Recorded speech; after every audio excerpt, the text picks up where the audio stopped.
C'est l'une des conséquences inattendues de la fin prochaine de la limitation à 80 km/h sur une partie des routes secondaires. Selon plusieurs juristes, des milliers d'automobilistes flashés en excès de vitesse depuis 2018 pourront faire annuler leur amende et même retrouver leur point de permis.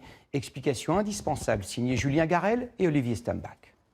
Cette route à 80 km/h pourrait passer à 90 dans quelques mois. Pour les excès de vitesse commis avant ce changement, les amendes doivent-elles être appliquées? Les automobilistes sont partagés. Quand on applique la loi, on respecte les dates et ainsi de suite. Si c'est avant la date, on paye. C'est 80, ça prend place à 90, il faut mieux annuler l'amende. Annuler les amendes, pour certains juristes, c'est possible. On appelle ça la rétroactivité d'une loi plus favorable.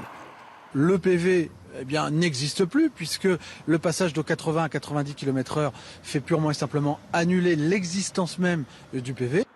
Prenons l'exemple d'un automobiliste flashé à 110 km/h sur une route limitée à 80. Il risque une suspension de permis, le retrait de 3 points et une amende forfaitaire de 90 € s'il la paye tout de suite. Mais s'il conteste cette contravention et que la limitation de vitesse repasse à 90 km/h, il pourrait peut-être éviter la suspension de son permis. Seulement 2 points lui seraient retirés, mais son amende passerait à 135 €.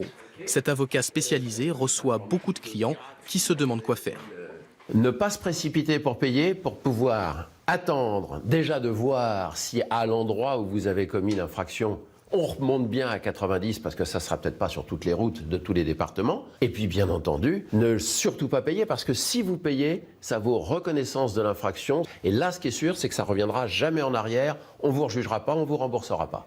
Un pari perdu d'avance pour la sécurité routière qui met en garde, la rétroactivité ne s'appliquera pas dans ce cas. Le mécanisme juridique qu'on laisse miroiter n'existe pas. Une limitation de vitesse, on la respecte. Et si le lendemain elle change, si on a été flashé le jour avant, l'infraction elle reste constituée. Pour éviter les tracas et les casse-têtes, la meilleure solution est encore de respecter les limitations de vitesse.